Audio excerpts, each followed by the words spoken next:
చట్టాలు కొన్ని ఉన్నాయి. ఆ చట్టాలు కొన్ని చట్టాలు 2019 చట్టం ఉన్నా దాని అమలు తీరులో కొంత ఇబ్బందికరమైన పరిస్థితి ఉంది కనుక ఆ నిర్లిప్తత అనేది కనపడుతూ ఉంటుంది మనకి. డెరిలిక్షన్ అనే మాట అందుకని వాడడం జరిగింది. అదేవిధంగా పావర్టీ, పేదరికం ఉంది. పేదరికాన్ని ఎలా అధిగమించాలి, ఉద్యోగంలో ఎలాగా పార్టిసిపేషన్ ఉండాలా, విద్య ఎలా ఉండాలా, ఎలాగా విద్యని ఉద్యోగాల్లో అవకాశాలు రావడం ఎలాగా అనేది అదొక వన్ ఆఫ్ ది ప్రాబ్లమ్స్ అది. అట్లాగే అన్ఎంప్లాయ్మెంట్ దీంట్లో, అట్లాగే సర్వీసెస్ని డినై చేయటం, హౌసింగ్ సెక్యూరిటీ లేకపోవడం, అంటే ఇంటికి సంబంధించిన ఇల్లు గ్రాంట్ చేయడం అనేది అదొక ప్రాబ్లం ఇది. ఇంకోటి సమాజంలో స్టిగ్మా ఉంటుంది, ఏమంటే హేళనగా ఉండటం, హేళన చేయడం, నవ్వడం అనేది అదొక ఇబ్బందికరమైన పరిస్థితి. రిడిక్యూల్ ఫ్రమ్ ది సొసైటీ అంటే హేళనగా సమాజం నుంచి ఉండటం, ఎదుర్కోవడం.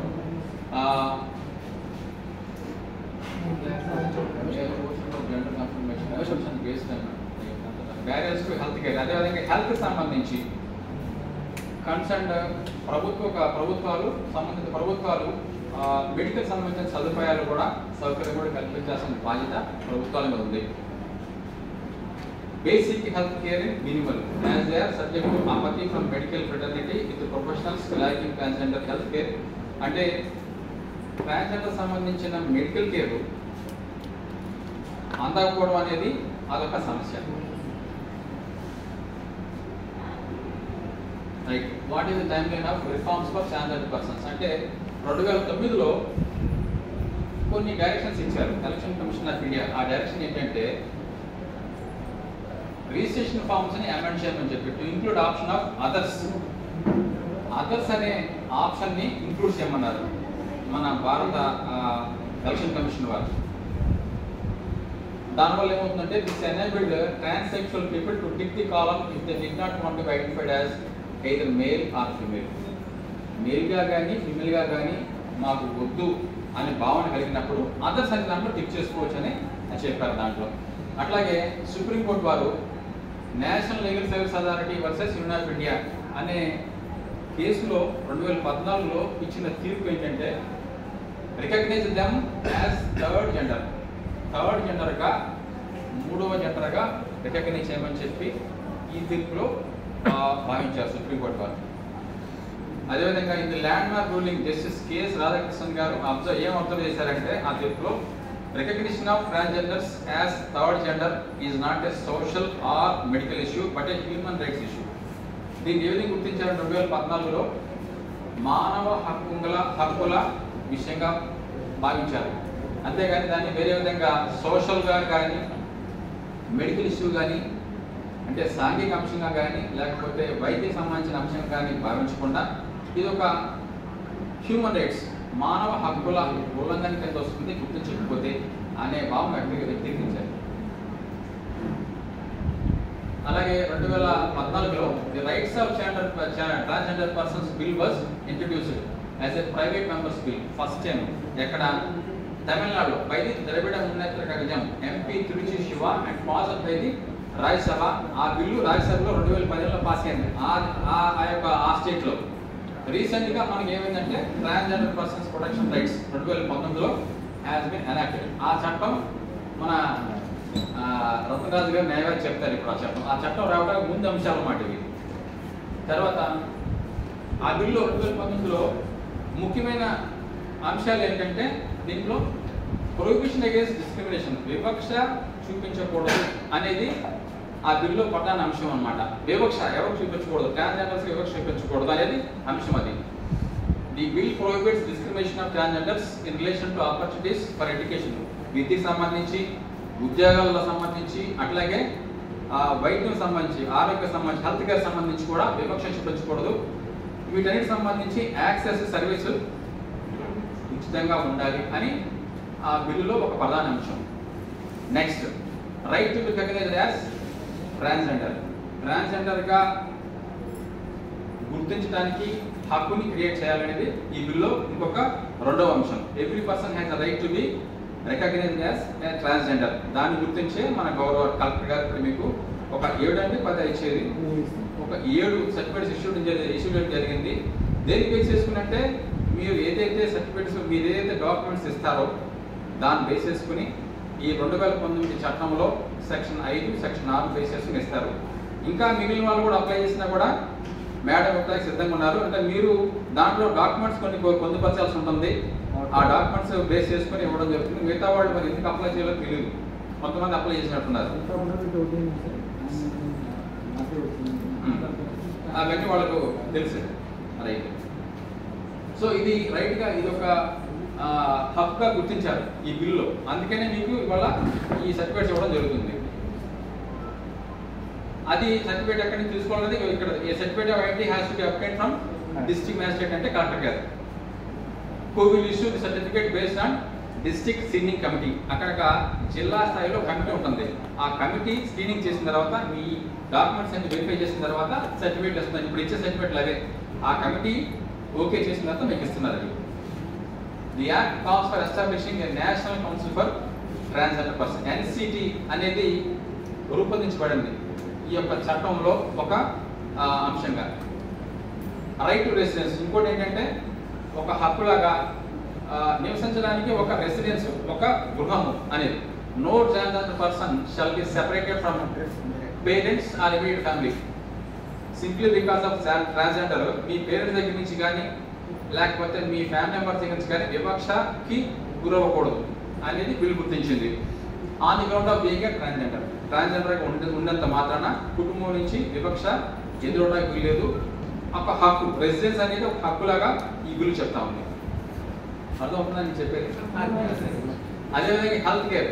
Right. The Act also seeks to provide rights of health facilities to transgender persons, including separate HIV surveillance centers and sex reassignment surgeries. So, sex మళ్ళీ తిరిగి మార్చుకోవడానికి సర్జరీకి HIV సంబంధించి ఏదైనా వ్యాధులు శివ్యాధులు వచ్చినా దానికి సంబంధించి సెపరేట్ సెంటర్స్ హాస్పిటల్స్లో ఉండాలి అని ఈ యొక్క బిల్లులో ఒక అంశం అది. అదేవిధంగా it also states that the government shall review medical curriculum to address health issues of transgender persons. సంబంధిత ప్రభుత్వాలు మీద ఒక బాధ్యతను వచ్చింది బిల్. ఏమిటంటే రివ్యూ చేయాలా, పీరియాడికల్గా రివ్యూ చేస్తూ హెల్త్ ఇష్యూస్ నుంచి కనుక వాటిని అడ్రస్ చేయాలి. And provide comprehensive medical insurance schemes for them. Medical insurance కూడా ప్రొవైడ్ చేయాల్సిన అవసరం ఉంది. మనకు ఉన్నదంటే ఇక్కడ మెడికల్ ఇన్సూరెన్స్ ఉందా మనకి? ఎవరైనా ఇన్సూరెన్స్ ఉందా? ప్రొవైడ్ చేస్తారా? లేదు. అదొక సమస్య. నెక్స్ట్ ఇవన్నీ ఒక మెమోరాండం లాగా మీరు ఏమన్నా లాస్ట్లో మీరు ఇవ్వగలిగితే కనుక మీ అసోసియేషన్ తరఫున అది మీ గవర్నమెంట్ ఫార్వర్డ్ చేయగలుగుతాం. Next penal provisions. It criminalises begging, forced or bonded labour. ఎవరన్నా బెగ్గింగ్ చేసిన బలవంతంగా, ఫోర్స్ఫుల్గా, అదేవిధంగా బాండెడ్ లేబర్ కానీ, denial of use of public place, denial of residence in the household village etcetera, physical, sexual, verbal, emotional అంటే తిరగడం కానీ సెక్షువల్గా కానీ, అదేవిధంగా ఎకనామిక్ అబ్యూస్ అంటే ఆర్థికపరమైన అబ్యూస్ చేసినా కానీ ఇవన్నీ కూడా ఈ యొక్క ఇక్కడ ఇప్పుడు చెప్పినవన్నీ కూడా ఈ 4 అంశాల్లో కూడా ఎటువంటి అంటే మనం భౌతికంగా కొట్టినా లేకపోతే ఓరల్గా తిట్టినా లేకపోతే ఆర్థికంగా ఏదైనా అబ్యూస్ చేసినా కూడా వీటన్నిటి కూడా రెసిడెన్స్ డినై చేసినా కూడా ఇవన్నీ కూడా శిక్షాత్మకమైన ప్రొవిజన్స్గా గుర్తించారు దీంట్లో. Right. What are the challenges associated with the act? ఈ యాక్ట్లో ఛాలెంజెస్ ఏంటి? బిల్ పాస్ అయింది, అమల్లోకి చట్టం వచ్చింది, అయితే వాటిలో ఎటువంటి ఛాలెంజెస్ ఉన్నాయి అనేది ఒక 2 నిమిషాల్లో. The transgender persons are not defined properly and the act does not have any provision for self-determination of gender. ఈ యాక్ట్లో ప్రాపర్గా ట్రాన్స్జెండర్ అనే పదానికి నిర్వచించలేదు అనేది ఒక ఛాలెంజ్. ఇంకో నెంబర్ 2 అంశం ఏంటంటే సెల్ఫ్ డిటర్మినేషన్ ఆఫ్ జెండర్. జెండర్ని సెల్ఫ్గా డిటర్మినేట్ చేసుకోవడానికి ప్రాపర్గా లేదు, వెసులుబాటు కల్పించలేదు చట్టంలో అనేది ఒక భావన. Next, the act is silent on granting reservations to transgender persons going against the supreme court verdict in NALSA judgment. ఇందాక చెప్పాను 2014 దాంట్లో సంబంధించి రిజర్వేషన్ సంబంధించి సైలెంట్గా ఉంది ఈ చట్టం ట్రాన్స్జెండర్స్కి అనేది ఒక ఛాలెంజ్ ఈ చట్టంలో. which seeks to give reservation to transgender as socially and educationally backward classes. సామాజికంగా అదేవిధంగా ఎడ్యుకేషన్ పరంగా వెనుకబాటుతనం ఉన్నదని, వాటికి సంబంధించి రిజర్వేషన్ క్రియేట్ చేయడంలో ఈ చట్టం ఏ ఉపయోగకరంగా లేదు, చట్టం వచ్చినప్పటికీ కూడా ఉపయోగకరంగా లేదు అనేది ఒక challenge. Next, begging is a way of life for transgenders as they dance or sing and earn money. However, the act criminalizes begging by making it an offence without taking alternative affirmative action for their social security. Okay, ఈ రెండు కూడా dance, singing, begging అనేది act ఈ యొక్క చర్య అనేది వేరే చట్టాల్లో క్రిమినలైజ్ చేస్తుందంటే అది పీనల్ ప్రొవిజన్, అది పీనల్ అన్నమాట. చేయకూడదు, బెగ్గింగ్ చేయకూడదు అనేది మనకి వేరే చట్టం చెప్తుంది. అయినప్పటికీ కూడా ఈ పరిస్థితి ఇక్కడ ఉంది. కనుక ఈ ఛాలెంజ్ని ఎదుర్కోవడానికి ఈ చట్టంలో వెసులుబాటు ఏం లేదు. దీన్ని ఫేస్ చేయడానికి ఈ చట్టం మనకి ఎటువంటి వేరే ఆల్టర్నేటివ్ చూపించట్లేదు. It sets lighter consequences for discrimination and assault on transgender people compared to cisgender people. Cisgender అలాగే హెటెరోసెక్షువల్. అంటే హెటెరోసెక్షువల్ అంటే ఒక మేలు ఫిమేల్కి అట్రాక్ట్ అవ్వడం అనేది సహజం, అది హెటెరోసెక్షువల్ అంటారు. అట్లాగే ఫిమేల్ మేల్కి అట్రాక్ట్ అవ్వడం అనేది హెటెరో. సిస్జెండర్ అంటే ఏంటంటే మన పుట్టుకతోనే మనకి సపోజ్ నేనున్నాను, పుట్టుకతోనే నాకు మేల్ అని చెప్పి మగ అని చెప్పి ఒక బర్త్ సర్టిఫికేట్ పెట్టేస్తారు, అది సిస్జెండర్ అంటారు. దాన్ని తర్వాత మళ్ళీ చేంజ్ చేసుకుంటే అది మారుతుంది అనమాట. దాన్ని సిస్జెండర్ అంటారు.